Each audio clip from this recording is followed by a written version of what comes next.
I'm Noah. I'm 17. 2 nights ago, I went to the old Gray Pine Cemetery with my friends. It was a stupid dare. Midnight, full moon. The air was damp. Every breath felt heavy. The gravestones stood like crooked teeth. We laughed at first, but then I heard whispering. Not from my friends, from the dark, low, breathless, right behind me. I turned. No one was there.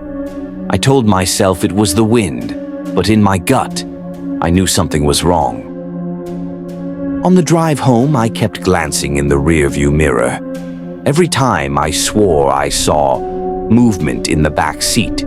Not a shape, not a shadow. Something like breathing. The glass fogged near the headrest, but I was alone. When I got home, the night felt colder than the cemetery. The shadows in my hallway looked deeper. My room felt heavy. I locked the door, pulled the blanket over my head. Eventually, I fell asleep. Morning light woke me, but my arm burned. When I looked, 3 thin scratches ran from my wrist to my elbow. They were blood-soaked at the edges. Not deep, but fresh. I lived alone with my mom. No pets. No reason for this. She asked what happened. I lied, said it was from the fence at the cemetery. But deep down, I knew. Something had followed me home. Morning light woke me, but my arm burned. When I looked, 3 thin scratches ran from my wrist to my elbow. They were blood-soaked at the edges.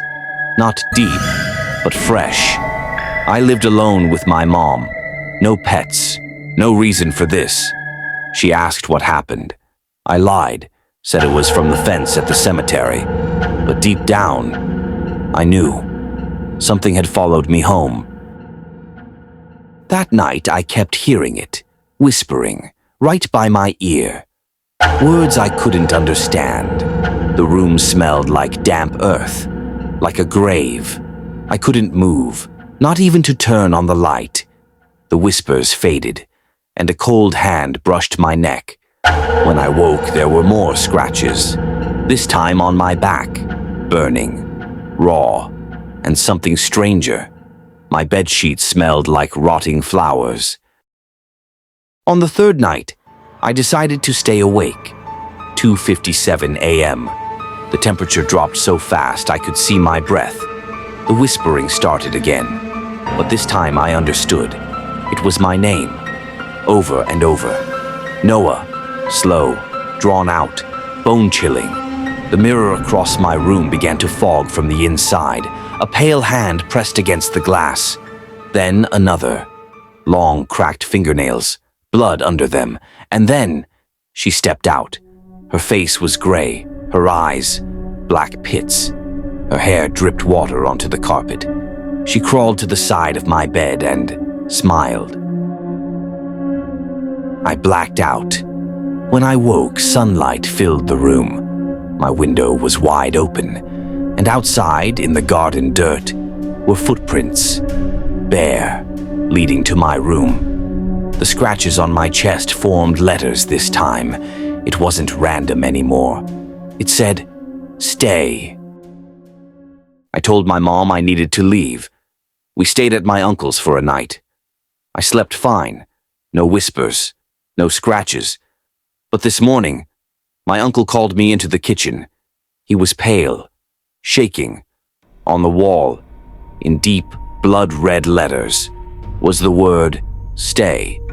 I'm not sure if I brought her here, or if she's still in my room, waiting.